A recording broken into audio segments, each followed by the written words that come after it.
Before I begin,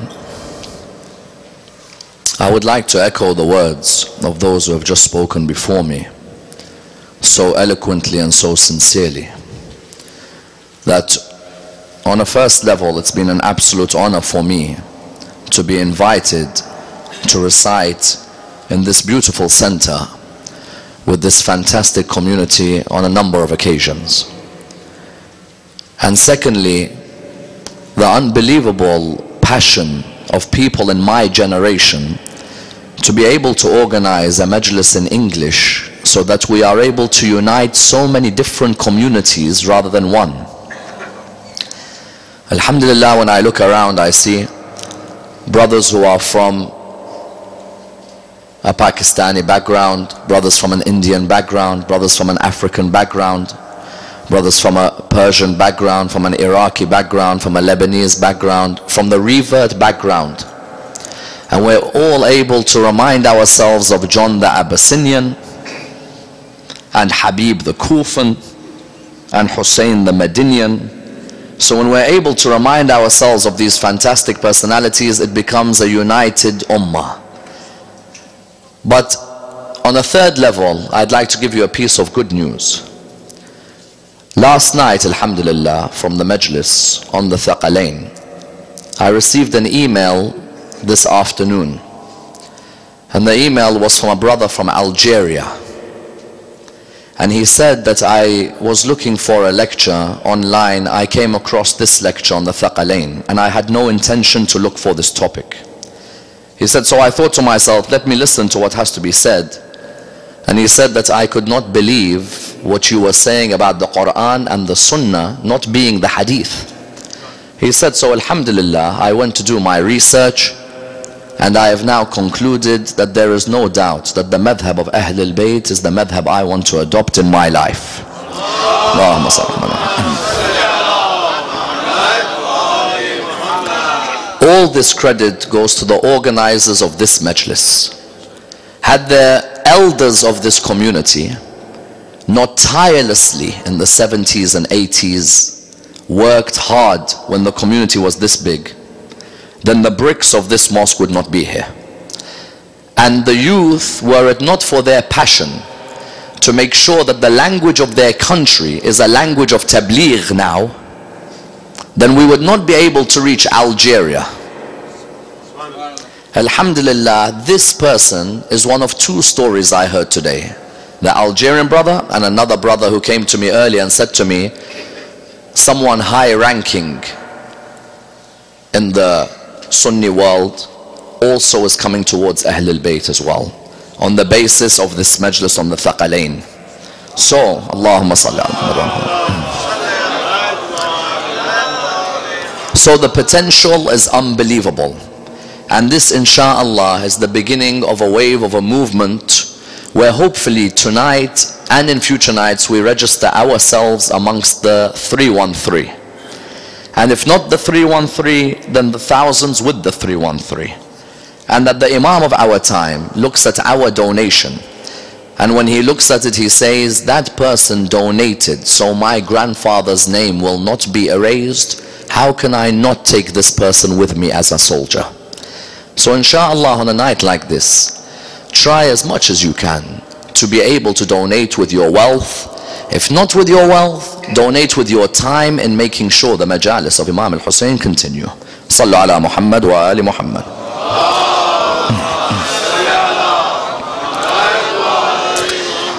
May I request just one more movement towards the front. Now I'm being given the signals. One more movement, please. Sallu ala Muhammad wa ali Muhammad.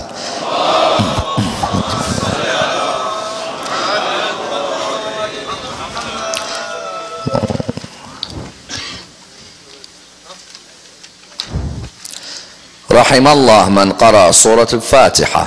بسم الله الرحمن الرحيم. الحمد لله.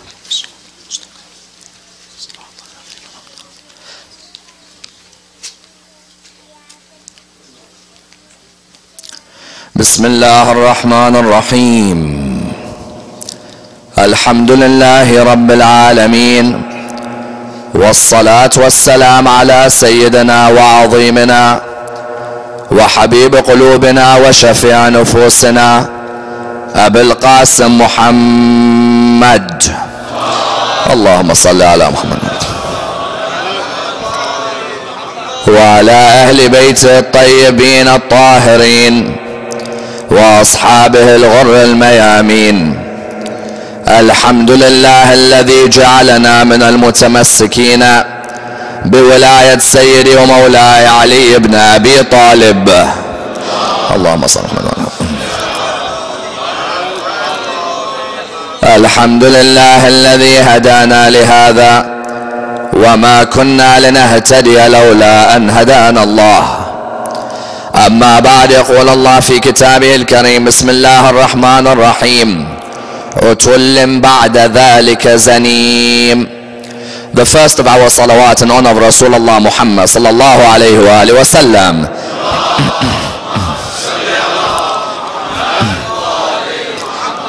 The second in honor of Amir al-Mu'mineen Ali ibn Abi Talib.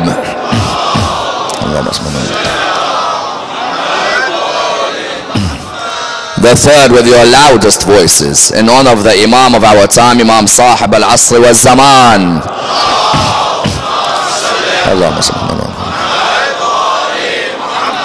Respected brothers and sisters, Assalamu alaikum wa rahmatullah wa barakatuh. The discussion concerning walad al-zina, or the child of adultery, is one of the most fascinating discussions in Islamic law. At the same time, it is one of the most controversial discussions in Islamic law.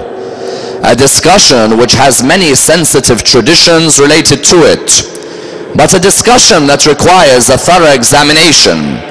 For not only has it been a discussion within the history of Islamic law, but is also a contemporary legal discussion until today. As we know, adultery is viewed as one of the biggest sins in the religion of Islam. The ability for a human being to cause destruction to another family by having a relationship with someone who is married, knowing full well that she is in a good relationship with her husband already, is without a doubt seen as a heinous crime, and a crime which destroys the very fabric of the community. Without a doubt, Islam as a religion is harsh towards adultery, because adultery is an act that has a domino effect. Not only are you affecting the family, you're also going to bring tense relations between the members of the community.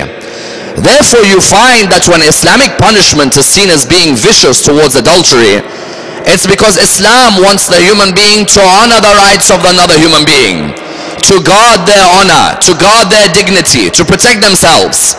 Islam recognized that a person who commits adultery not only may destroy a family, but may bring a child into this world who is a child with a stigma around them. And you find in the community today, in the world at large, the media doesn't seem to condemn adultery. Rather now, adultery is a norm, as in when there are programs on the television like Sex and the City, like Desperate Housewives, like programs with these types of names. These names are encouraging adultery, not discouraging. Rather, they are saying that it's actually cool that fornication with someone else's partner while they're out at work is not something bad. Rather, it's something which is made light of. There is a joke at the end of the comment. People laugh at the actors. And the irony of all ironies is when the box set is in certain Muslim households. What you find therefore is, when you look at this, you find therefore that one of the results of this fornication or act of adultery is that a child may be born. That child who is born, without a doubt, has a stigma surrounding them. On the first level, if that child doesn't know who the father is, there is a feeling or a sense of loss in the world that surrounds them. Suddenly the world is blamed for everything. That child sees at school every day their friend's father coming to pick them up, whereas they ask their mother, "Mother, where's daddy? Why have I never met daddy? How can I meet daddy? When will daddy come back into my life?" That feeling for that child of not receiving an answer as they're growing up is detrimental, because psychologically you look at all your friends on Father's Day, but you yourself either were told you had a father but he's not there anymore, or your mom might even turn around and say, "You know what? I don't even know who your father was, and I'm sorry about that." the result may be that that child could hate the world. And when a human being hates the world that surrounds them, there is no limit to what that human is willing to perform. Because sometimes you'll find that even if you look at the special victims unit in any police department in the world, when you ask them, why did this crime take place? In many cases, there is a childhood memory. Sometimes that childhood memory is a deficiency in the ego of that person, saying that there's something missing in their life. The question therefore arises is that within the religion of Islam, how does the law of Islam look at walad az-zina, or the child of zina? Because sometimes people turn around and say, why is Islam so harsh against a child who did nothing wrong? Yes, the mother may have had a relationship and resulted in that child. But why is it that as we were growing up we were told the son of zina cannot lead salah? How many of you have heard as you were growing up that the son of zina, that haram zad, is someone who can't lead salah? Or the son of zina is someone who cannot become a mujtahid in the school of Ahl al-Bayt? Or the son of zina is someone who will never love Ali ibn Abi Talib? Listen, many times you hear in the poetry that if you want to know the haters of Ali ibn Abi Talib, look at their lineage, then you'll know that they must be the sons of zina. Someone turns around and says, is that fair that a child who did nothing wrong, you put a blame on him that even salah he can't lead? And this problem becomes even more contemporary in the Muslim world today. Why? Because we have many reverts in the Muslim world today. In the past, you would have a more insular Muslim community. Today you have reverts who have come from Christian backgrounds, Jewish backgrounds, atheist backgrounds, Hindu backgrounds, Sikh backgrounds. That revert, when he comes to the religion of Islam, in many cases is someone who knows more about the religion than the one born into it. As in, you'll find on many occasions the revert knows more about the religion of Islam than those who are born. As in, those who are born in the religion of Islam, many of them you'll find haven't given the religion the thought that it deserves. Whereas the revert had to struggle, had to look, had to find. That revert who finds Ali ibn Abi Talib's love, can I turn around to that revert and say, you know what, you, because you're a revert, you must have come from a relationship of adultery? Now someone will say, no, the nikah of someone in a religion is sufficient for them. Yes, we agree, in Islamic law, the nikah of another religion is sufficient. But there are many reverts who will tell you, listen, to tell you the honest truth, I don't know my dad, and I never met my dad, and I'm not ashamed to say that I was born in a house where even my mom doesn't remember my dad. But you look at that revert and you ask them, do you love Ali ibn Abi Talib? Wallah, they can tell you more about Ali ibn Abi Talib than half of the families in the school of Ahl al-Bayt. They'll explain and explain. Someone asks, well then, if walad az-zina cannot love Ali ibn Abi Talib, how do I explain to an American revert today who's maybe come from a relationship of adultery, how do I explain to them that they can't love Ali ibn Abi Talib?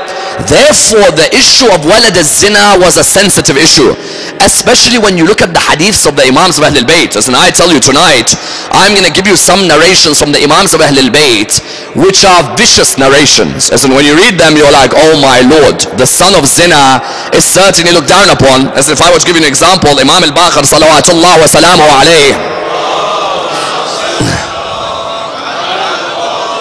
Imam al-Baqir was once asked about the son of zina. He said, yes, the child of zina is the production of shaitan with the zaniya. Now when someone hears that, they're thinking, hold on a minute. So you're saying that the son of zina is a production of Satan with the mother. When Imam al-Baqir says something like that, someone turns around and says, hold on a minute.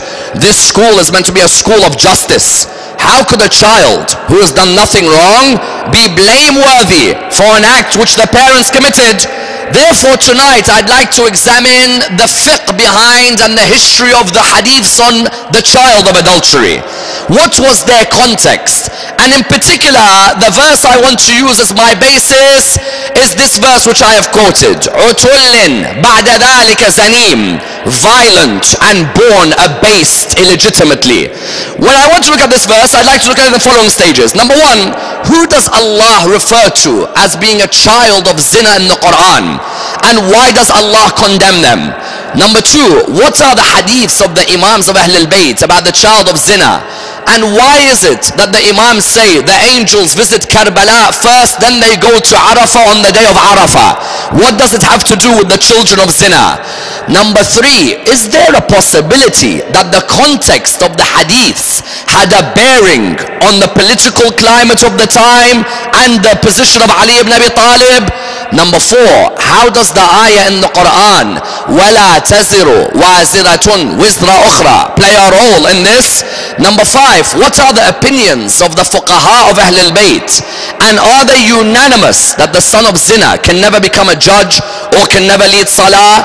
Number 6, on the 10th of Muharram, how did Imam al-Hussein and Ali al-Akbar point to a particular leader being from that background?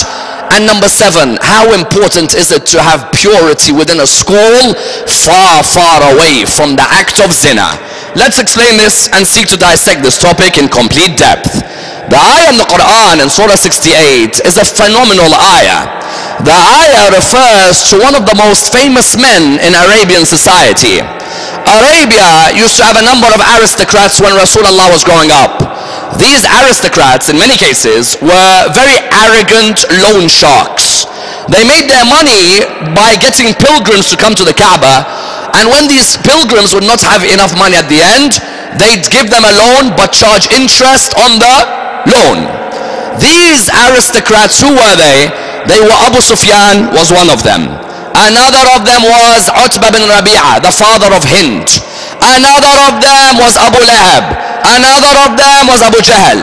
But one in particular was the loan shark of loan shark and the arrogance of arrogance, Walid ibn al-Mughira.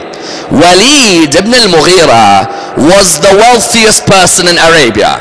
Walid ibn al-Mughira was so wealthy, he used to own what was known as a qintar. A qintar, when you get the skin of a bull, yes, you've seen how big a bull is, yes? If you get the whole skin of a bull and you carry gold in that skin, that's how much he owned. As in for us in this day and age, if I had 1 bar of gold, I would say Alhamdulillah Rabbil Alameen, yes? Whereas if I have a whole bull skin of gold, that's how wealthy he was. And he was arrogant, firstly because he was good looking, secondly because he was wealthy, thirdly because he had a number of sons while there are others who had no sons. So he used to walk around with pride, he used to walk around with arrogance, and even his slaves, he used to give them 1,000 dinar each to go and trade. As in, you've got to be wealthy if you tell your slave, you know what, here's $1,000, go trade in the stocks for me. He at that time used to give his slaves 1,000 dinar. He used to say to them, go and trade for me. And therefore he was known as a man who was also a judge of the Arabic language. In which way? Walid ibn al-Mughira was the most powerful orator in the Arabic language. His poetry could not be equaled by anyone, until one day he heard the words of Surah Fussilat in the Quran. Walid used to hear from Abu Jahl that, you know what, Muhammad has got some sort of Arabic which is mesmerizing the people. Walid, you should go over there and you should listen to his Arabic. You're the greatest poet in Arabia. Therefore go over there, and when you go over there, make sure that you finish Muhammad, yes? Go there, give a few lyrics and finish the man. He went past Rasulullah when Rasulullah had the revelation of Fussilat. When Walid went past, he suddenly stood still and pondered. The Arabic of this Quran is something extraordinary. He was in a daze that my poetry is the best poetry of any Arab, but Muhammad has a piece of poetry which none can come near. And he couldn't accuse Rasulullah of writing the Quran. Why? Rasulullah had not gone to any school in Arabia. You see, if I went to the Harvard of Arabia or to the Yale of Arabia, then someone could turn around to me and say, listen, you must have had a good professor, that's the one who made you write that Quran. Rasulullah did not go to any school in Arabia. As we know, everyone knew him as an ummi. Nobody saw him get taught by any teacher. Therefore the Holy Prophet, what happened when Walid heard this, he was confused. And the Quran describes his confusion amazingly in Surah Al-Muddathir. You find that Walid, when he went back, Abu Jahl looked at him and said, Walid, listen, what's going on? Normally you're the cockiest of the Arabs, whereas today I see you confused. He said, Muhammad's words are confusing. How is he able to get prose, rhythm and rhyme in one sentence like that? Every law of the Arabic language has been broken by him, yet nobody's taught him, and I can't answer him. Abu Jahl, being the shaitan he was, turned around to him and said, well, Walid, you need to understand one thing, that if you admit Muhammad's Arabic is better than yours, then you lose your status. And in life, we don't like losing our status. We want to make sure that our ego is not deflated. So you know what Walid did? He said, you know what, let me think about this. If you go tonight to the Quran, Surah Al-Muddathir, if all of you go, read exactly how Walid thinks about what's happening. إِنَّهُ فَكَّرَ وَقَدَّرَ فَقُتِلَ كَيْفَ قَدَّرَ ثُمَّ قُتِلَ كَيْفَ قَدَّرَ ثُمَّ نَظَرَ ثُمَّ عَبَسَ وَبَسَرَ أَدْبَرَ وَاسْتَكْبَرَ فَقَالَ إِنْ هَذَا إِلَّا سِحْرٌ يُؤْثَرَ إِنْ هَذَا إِلَّا قَوْلُ الْبَشَرِ. You know what the Quran says? He pondered and he thought. Cursed may be the way he thought, and then arrogantly he thought, then he looked, yes, and he thought, then he turned away with arrogance and thought. This is just the words of a magician. These are the words of a normal human being.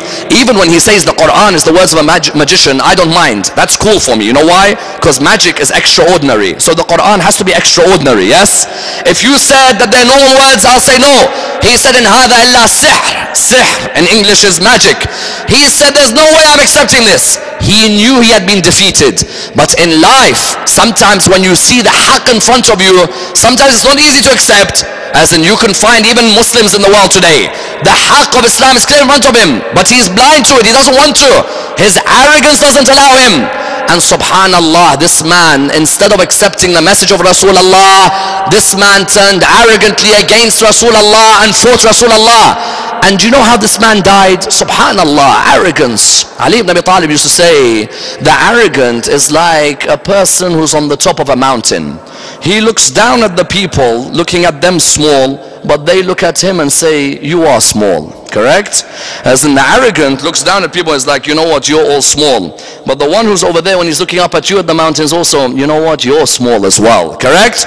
Ali ibn Abi Talib, sometimes in few words, he just explains life as a whole, really. And Walid ibn al-Mughira, that was his arrogance. In which way? Walid ibn al-Mughira, do you know how he died? Instead of accepting the Quran, Walid ibn al-Mughira, how does he die? One day he's on his way back home. He's rejected the Quran. On his way back home, there was a blacksmith, and the blacksmith was working.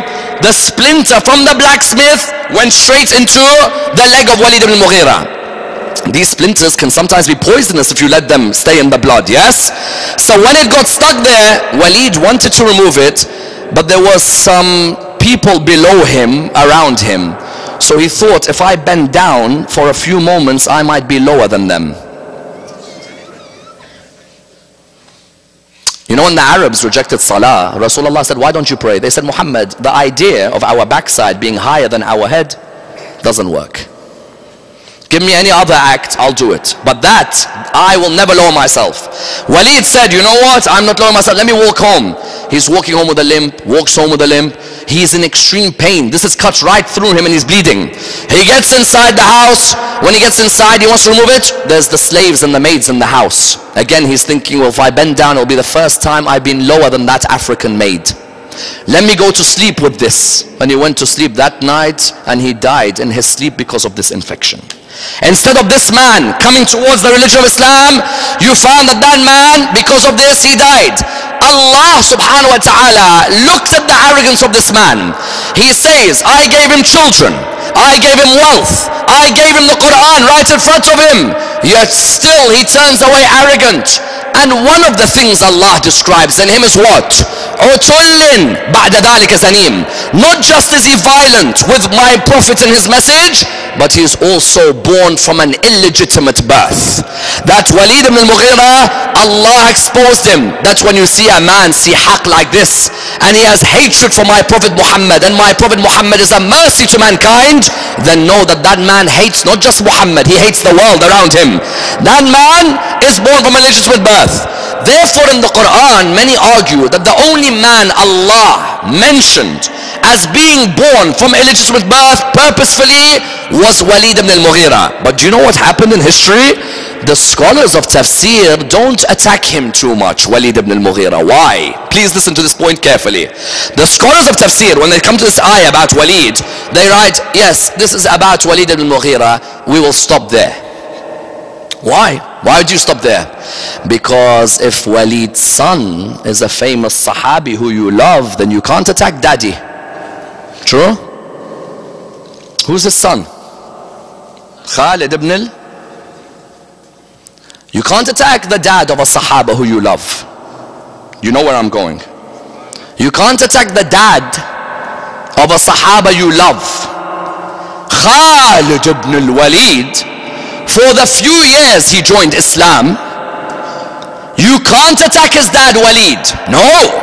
Yes, his dad is of illegitimate birth, no problem. But stop there. The tafsir doesn't go further. If you can't attack Khalid because his dad is Walid, you can't attack Walid because his son is Khalid, then what's this attack on Abu Talib in every single book? You want to see clear hatred of Ali ibn Abi Talib? This is the clearest hatred. Every opportunity to attack Abu Talib, straight away. No hesitation. Abu Talib is in the bottom of hell. Ali ibn Abi Talib is not your fourth Khalifa. You claim to me that you Shia say we don't love Ahlul Bayt. No, we love Ali, we love Hassan. What do you mean you love? Look at the books of your history. Look at the books of your history. Abu Talib, whenever there's a chance, they said Surah At-Tawbah is Abu Talib, even though Surah At-Tawbah was revealed 12 years after Abu Talib died. Yes? Say Surah At-Tawbah is about Abu Talib. Why? Khalid ibn al-Walid, we can't attack his dad. No. But Ali ibn Abi Talib, attack. It's normal. You don't need to fake your love for Ali ibn Abi Talib. We know. Because we know until today you can't make a decision about the day of Jamal. And the fact that you can't make a decision about the day of Jamal means Ali ibn Abi Talib to you sometimes is okay, sometimes is not. Therefore you found that Khalid's father, Walid, Allah subhanahu wa ta'ala attacked him in the Quran as being what? Of illegitimate birth. And that's why when you look at the traditions in the school of Ahlul Bayt, when it came to the child of zina, you found some of these traditions were vicious, without a doubt. The tradition I mentioned from the 5th Imam when he said clearly that the child of zina is the product of shaitan and the zaniya. Number one. Number two, you found 6th Imam was asked, why is it the angels go to Karbala first on the day of Arafah, then they go to Arafah? Many of you have heard this, that on the day of Arafah, the angels go to Karbala, send their salams to Imam al-Hussein, then they come to Arafah. You know what Imam al-Sadiq replied? Because in Karbala, everyone is of pure birth, whereas in Arafah, you have a mix of the two. It's vicious. Number three, Imam says, if you want to know the sign of a son of zina, know the ones who don't pay khums, question their birth. Question the birth of the one who doesn't pay khums. Clear? In another hadith, you find the Imam saying, animals are better than the sons of zina. Please understand these hadiths carefully. I want to bring them in their context. Animals are better than the son of zina. Why? Because they boarded the ark of Noah, whereas the son of zina was arrogant not to come into it. The army of Dajjal is mainly made up of sons of zina. The army of Sufyani is mainly made up of sons of zina. If you want to know a son of zina, listen to what the Prophet says. If you want to know the son of zina, they are someone who commits a lot of zina. A. Number two, they have hatred for the world that surrounds them. Number three, they hate their religious duties. They hate praying, they hate fasting. Number four, they always speak ill of others and never good. In other words, the traditions of Ahlul Bayt on the sons of zina are vicious. There are so many traditions, chapters, that the son of zina is this, son of zina is that, son of zina is this. Therefore, someone asked the question that if now, today, someone is a revert, comes to join the religion of Islam, and originally he was the son of zina, or there is a Muslim, and originally was the son of zina, can that person love Ali ibn Abi Talib? Because Rasulullah also says, if you want to know the person who hates Ali ibn Abi Talib, there's three signs of them. Either they are a munafiq, or they are born from zina, or their birth was consummated while the mother was in the periods. Rasulullah is saying this. Now if someone is born from zina, someone will turn around and say, hold on, that person who's born from zina, does that mean no one can love Ali ibn Abi Talib? Because I'll tell you straight out, I will be very frank with you. I have a friend of mine who admits he never met his father and he knows he was born from zina. This friend of mine loves Amir al-Mu'mineen to a level no one can imagine. This friend of mine is passionate about Amir al-Mu'mineen, has gone ziyarah of Najaf. There are those who are born loving Ali ibn Abi Talib, they've not even gone to visit him in Najaf. And there are others who had to find him and go and visit him and pay to go and visit him. So does that mean the person God love? The point about these hadiths on the child of zina is that there is a context to these hadith. What's the context? The hadiths are not absolute. The hadiths are context bound. In which way? There was a period where there was confusion about the status of Ali ibn Abi Talib and the Ahl al-Bayt, where all of a sudden companions of Rasulullah were now coming out and fighting Ali ibn Abi Talib, coming out and attacking Ali ibn Abi Talib, coming out and showing rudeness and saying, we are the protectors of the Quran, we are the protectors of the Sunnah. Imam al-Baqir and Imam al-Sadiq, living in the time of Bani Umayyah, realized that certain Umayyads people are not sure about good or bad.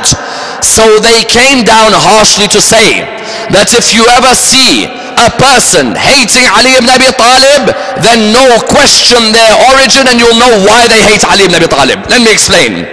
You see, there are some companions, if you looked at their history, you'll realize that it's their history that made the context of such a tradition. Like who? Amr ibn al-As. Nobody hated Ali ibn Abi Talib like Amr ibn al-As. Amr ibn al-As is a pure menace to Islam. And I stand by my words. And anyone who's watching this, if they want to debate me on Amr ibn al-As, I am willing to debate anytime, any place. In the time of Rasulullah, enemy of Islam, clear enemy. In the time of Uthman, even an enemy of Uthman, especially because Uthman kicked him out of Egypt. Against Ali ibn Abi Talib, you will not find a more satanic figure in his attack on Ali ibn Abi Talib like Amr ibn al-As. Amr ibn al-As is Muawiyah's right hand, yes? If you ever want to see someone stir up trouble against Amir al-Mu'mineen and push people away from the love of Ali ibn Abi Talib, it's Amr ibn al-As. Amr ibn al-As, Rasulullah said what? The signs of the hate of Ali ibn Abi Talib is he's born from zina, or when the mother is in the menstrual, or he's a munafiq. Amr ibn al-As had that much hatred for Ali ibn Abi Talib, yes? Is there a context to this? Yes, look at his birth. Amr ibn al-As, do you know how he came to this world? Amr ibn al-As came to this world through a lottery ball. His mother, yes, she had a certain job in Arabia. The job in those days used to have a red flag outside the house. Electricity changes things. In those days, she used to have a red flag outside the house. And what used to happen was, with this red flag, is everyone was more than welcome to enter the house. Yes, they were made to be welcome. And as the poet says, there are many houses with high fences, except the mother of Amr ibn al-As. Anyone was allowed to jump over that fence and enter. That Amr ibn al-As's mother, everyone was allowed to enter her house. When she was pregnant and she gave birth, people were asking the question, who's the dad? Yes? Not sure, because there's 6 frequent visitors. How many? 6. So these 6 frequent visitors would come. So they had a lottery ball, 6 different names, pick out a name. The name came out, Al-As bin Wa'il. So they said he is now called Amr ibn al-As. You know Surah Al-Kawthar, إِنَّا أَعْطَيْنَاكَ الْكَوْثَرَ فَصَلِّ لِرَبِّكَ وَانْحَرْ إِنَّ شَانِئَكَ هُوَ الْأَبْتَرِ. Al-As bin Wa'il came to Rasulullah, said, Muhammad, where's your kids? They keep dying when they're young. Quran replied, إِنَّا أَعْطَيْنَاكَ الْكَوْثَرِ. When Fatima is given, that is Kawthar, yes? فَصَلِّ لِرَبِّكَ وَانْحَرْ إِنَّ شَانِئَكَ هُوَ الْأَبْتَرِ. No, Al-As, it's you who don't have a line, not me. That means Amr is not his kid. إِنَّ شَانِئَكَ هُوَ الْأبْتَرِ. Al-As bin Wa'il is the one who Quran said he has no line. That means Amr is not even his son. It was a lottery ball they picked out. And that's why I'll never forget Aqil, when he went to Muawiyah in Sham. Muawiyah heard Aqil, brother of Ali, is come to visit me. Let's make a big festival for him. As you know, Aqil, son of Abu Talib, used to know the genealogies. Yes? He used to tell you the genealogies. So Aqil came to Muawiyah's palace. Muawiyah sitting down, Amr ibn al-As is sitting down, a few other companions are sitting down. So Aqil looked. Muawiyah said, Aqil, we heard you know the genealogies, yes?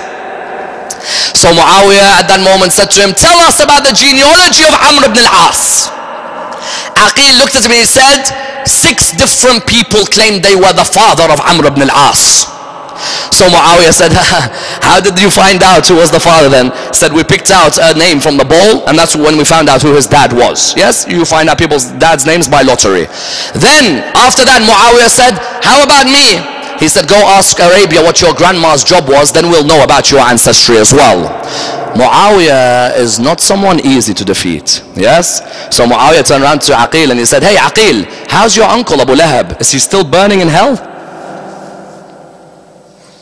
To which Aqil replied, yes, he is with whom? He is with Jamil, your auntie. They're both in hell together. Yes? Jamil is Abu Lahab's wife. She was Abu Sufyan's sister. Finished him. What a reply. So Amr ibn al-As therefore at Siffin, this is the so-called companion. Do you know in Egypt they have a mosque so huge which is called Masjid Amr ibn al-As radiyallahu anhu. Yes, this companion is the one who fought Ali ibn Abi Talib at Siffin. When Imam Ali fought him one-on-one, you know he's the one who, when he fell down, Imam was going to strike him, he pulled down his trousers. Ali ibn Abi Talib turned around, he ran away from the battlefield. When the hadith said the son of zina will not love Ali ibn Abi Talib, does that mean every son of zina? No. Contextually, that Amr ibn al-As, if you're not sure about whether he's right or whether Ali ibn Abi Talib is right, go and ask about his birth. You'll know about his hatred to Ali ibn Abi Talib. Let me give you another example. Another example is who? Ziyad bin Abi. Please understand this carefully. Ziyad bin Abi. Who can translate that for me in English? Ziyad, son of his father. What else do you want? Ziyad, son of his father. Imagine you went to school. Someone asks you, what's your name? He says, my name is Ammar, son of my dad. Who's your dad? Son of my dad. Imagine. And my dear brothers, we laugh, but these cause a hurt in my heart, wallah. Ziyad bin Abi. You know why they wouldn't say who his father is? His father did not know until later that Abu Sufyan had been with the mother. In Islam, you don't connect the Zani with the Zania. You don't be proud and say, yes, I'm Ziyad, son of Abu Sufyan. Abu Sufyan committed zina with the mom, yes? You don't go out and say, yes, I'm Ziyad, son of Abu Sufyan. Do you know who came out and said, call him Ziyad, son of Abu Sufyan? Muawiyah. Muawiyah said, why are you all mocking him? Call him what his real name is. Ziyad bin Abi Sufyan. Do you know this man instituted the la'na of Ali ibn Abi Talib every Friday? Every Friday, a khutbah of Salat al-Jum'ah could not be complete unless Ali ibn Abi Talib is cursed. Has to have a curse. For over 55 years until Umar bin Abdul Aziz stopped it. Otherwise in Bani Umayyah, in their pulpits, because of this Ziyad bin Abi would institute this cursing. And Ziyad bin Abi is the father of who? Who's his son? Ubaydullah bin? Rubbish from rubbish. Filth from filth. In Ziyarat Ashura we say La'na on Ibn Ziyad, yes? And La'na on Ibn Marjana. Same person. Why you call him by his mom's name? To remind everyone what the mom's job was. The mom has a job. Marjana had a job. Go research what her job was. Then you'll know why kids come out like this. Yes? Likewise in Nahj al-Balagha, Imam talks to Amr ibn al-As. He says, oh son of Nabigha. Hold on, why don't you say, oh son of Amr? Go find out the mom's name. Find out the job. Then you'll realize why he hates me and hates all the good Sahaba of Rasulullah. That's why one day Abu Julaf al-Ajli came to his father. He said, Dad, have you heard this hadith? His dad said, what is it? He goes, they say Ali ibn Abi Talib, whoever hates him, is either a son of zina, or he's born because his mother was in the menstrual, or he's a hypocrite. Dad, what stupidity. I hate Ali ibn Abi Talib and I'm none of these. You know what the dad said? He said, no, you're actually one of them. So he said to him, what do you mean? He said, we had a slave girl in the house and I consummated the relationship while she was in the menstrual. That's probably why you hate Ali ibn Abi Talib. Clear? Clear. When these hadiths came, these hadiths weren't saying every human who's born from that will never love. No. There's a context. That there was a certain generation of Umayyads. From that particular birth, the Imams wanted to show, listen, go and research these people's origin and you'll realize why the son of zina hates Ali ibn Abi Talib. And that's why people like Jabir bin Abdullah al-Ansari, Salih bin Abbad, they would very clearly say, Sahib bin Abbad and Jabir bin Abdullah would say that if ever you want to know why there is a problem with your child loving Ali, go and find out what his mother's done, then you'll know what the issue is. When they said that, it's because they were making clear that all these enemies of Ali ibn Abi Talib, if you were to research them one by one, either somewhere in their lineage, grandmother, mother, there is an adultery case. When they were born in this world, they knew their mother had houses with flags, and it angered them, and they took out their anger. And why go far? I don't want to go far, but there's a certain Iraqi dictator you all remember who died a few years ago, yes?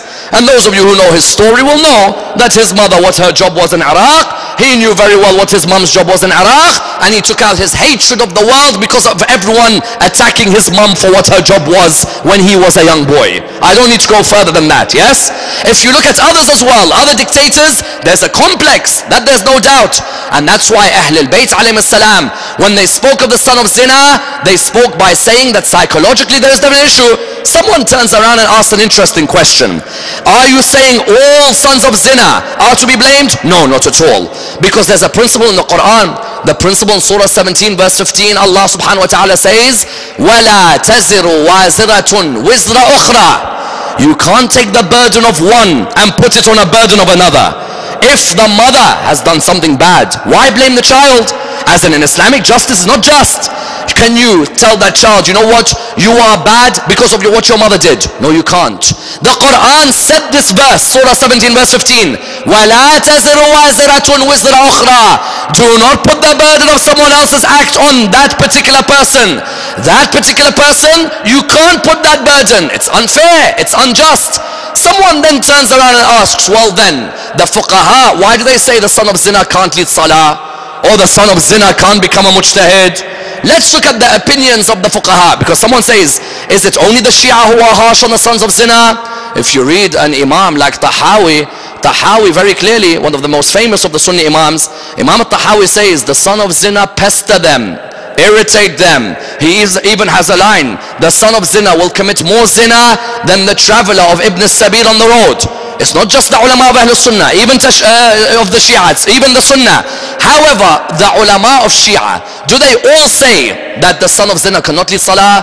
You find, for example, Sharif al-Murtada said, while it is not haram, it is something reprehensible. Not haram, but makruh.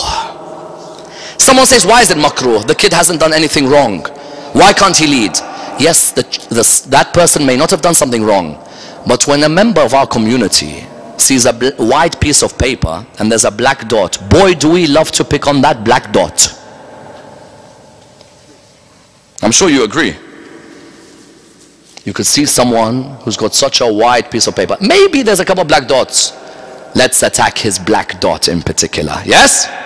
Whether we like it or we don't, if someone's leading salah in the community, if there's someone within the community turn around and say, you know what that person's origin is, and then it spreads in the community, this could be detrimental not to the person, but to the community at large. But did Sharif al-Murtada say that it's haram for someone to lead salah? Sharif al-Murtada is of the opinion, makruh, not haram. Take it a step further. Can they become a judge of the school of Ahlul Bayt? Yes, mujtahid they can become, no doubt. They can do their own taqleed. Marja' is where the debate is, because you know, every marja' is a mujtahid. But not every mujtahid is a marja'. A mujtahid who publishes his work is a marja'. So, can the son of zina become a judge? You find, for example, Asfahani, the great scholar himself, makes it clear that it's open to question. Why should someone say that no way they can become a marja'? Yes, most of the ulama say, while there's a black dot on his CV. Imagine today, you have a marja' of Ahlul Bayt. I promise you, if we found out one thing they done wrong, none of us would respect them anymore. True or no? Because we held them that highly. Sometimes people say, Sayyid Sistani, why is he in his house not moving out? Why does he come out? I tell you, if our people saw him walking the street of Najaf, yes? If they saw him and he walked past the greengrocer, he's buying tomatoes, and there's a lady next to him, do not be surprised if the Chinese whispers makes the biggest rumor about Sayyid Sistani. I tell you, it's our people. We look for something to spread a rumor. I'm not saying that a person shouldn't come out, but what I'm saying is that when they say there's a debate about the son of zina, it's because if another school in Islam says, you know what, we found out the marja of the Shia, his mom used to have this job and this is his background, they will use that against that person and against the school. Yes, that person in the eyes of Allah is innocent and we don't care about the people, but at the end of the day, the reality is we are social animals. We're part of a very fabric of society where there's interaction. So you have Asfahani saying it's open to question, maybe they can become maraji'. Sharif al-Murtada saying it's makruh for them to lead salah but not haram. Let's look at the ulama of Ahl Sunnah. What do they say about leading salah for the child of zina? You have Ahmad bin Hanbal allows the son of zina to lead salah. Yes, no problem. Imam Malik says no way, the son of zina cannot lead salah. Yes? Imam al-Shafi'i has an interesting opinion. And remember, my dear brothers and sisters, these are academic opinions. We are not here to make humorous comments. These are academic opinions and we have to respect these. But his opinion is, a son of zina can lead salah if the first row are all sons of zina.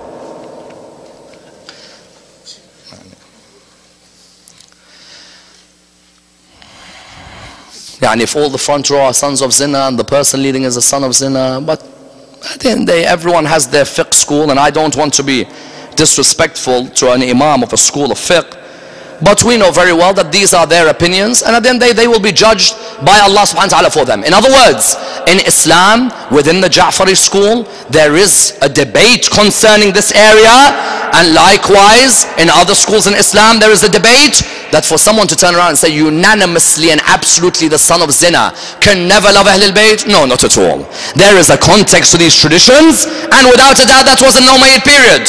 You move on and you see, subhanallah, sometimes in Islamic history, these sons of zina, some of them, their hatred against the world came out viciously against Ahlul Bayt alayhim as-salam. Do not think that that child who's born in this world, whatever background they are, when they see purity, they feel hatred to a world that didn't give them that purity. It can happen. And I tell you, it's happened in different ways. One of the saddest ways I remember it happening was night of the 11th of Muharram. Yes? On the night of the 11th of Muharram, after Imam al-Hussein had been killed, and this is narrated by Mukhtar. Mukhtar narrates this 5 years after Karbala. Mukhtar says, I captured 10 horse riders. And I asked them, what did you do on the 10th of Muharram? They said, nothing. We did mainly our work after Hussein got killed. So I said, what did you do? Said, Umar bin Sa'ad had killed all of Hussein's companions. So he turned around to each one of us. We were 10 horse riders. He said, what's your names? I said, this is our names. What's your dad's name? I said, we don't know our dads. If you ever want to see a regime in the world, the people they get to torture are normally kids like this. They'll get these people to torture because these hate the world. In Iraq, the filth used to pick these people to torture the Shia in prison. Because that person hates the world. He's got no dad.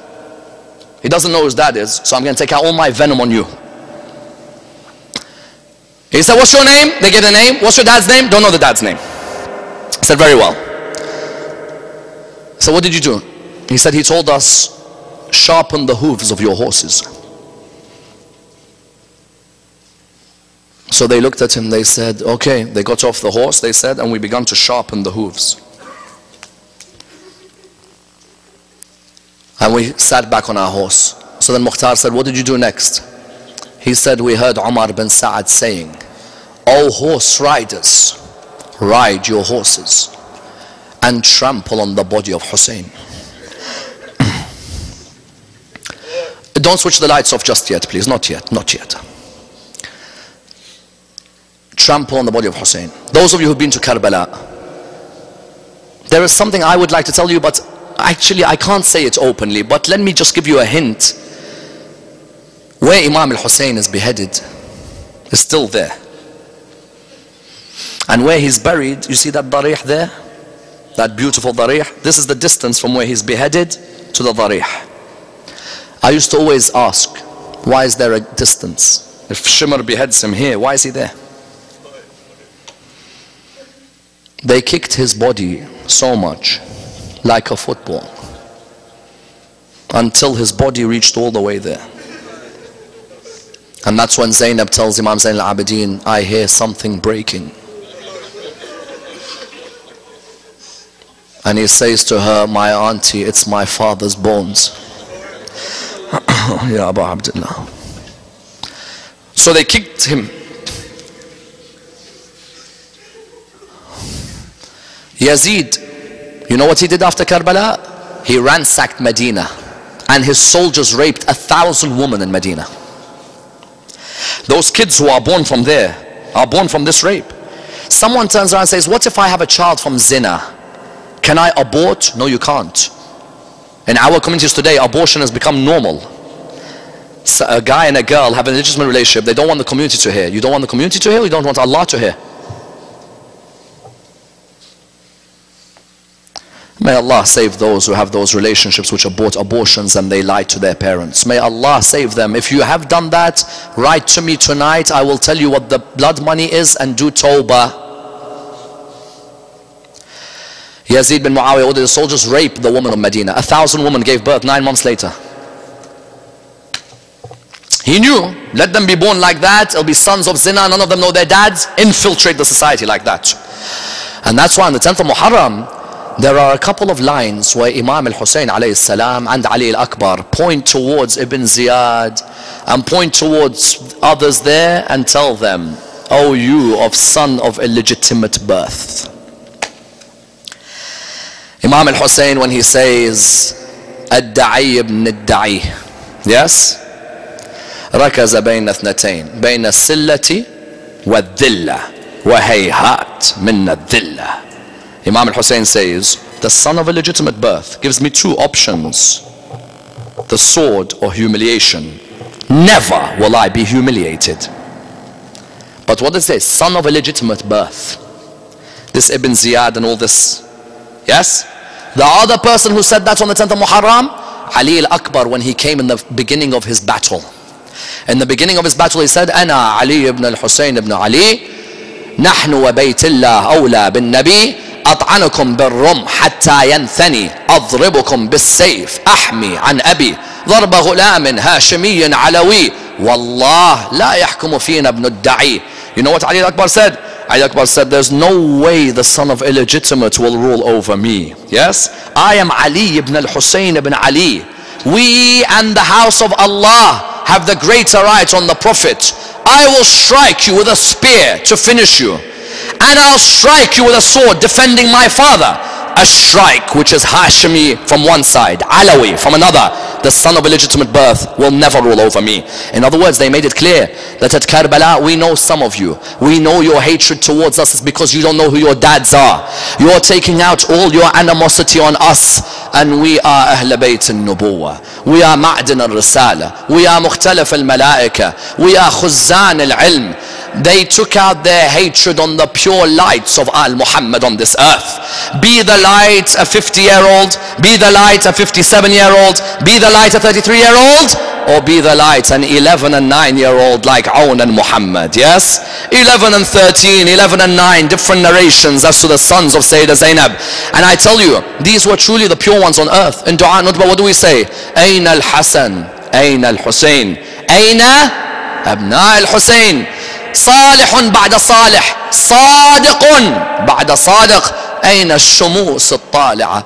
أين الأنجم الزاهرة؟ أين الأقمار المنيرة؟ Yes?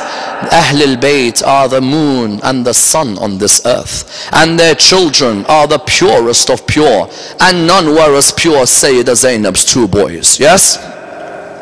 Ya Allah, our heart is in Sham. Ya Allah, our heart is near that Darih. Those of you who've been there, I want you to go there tonight, please.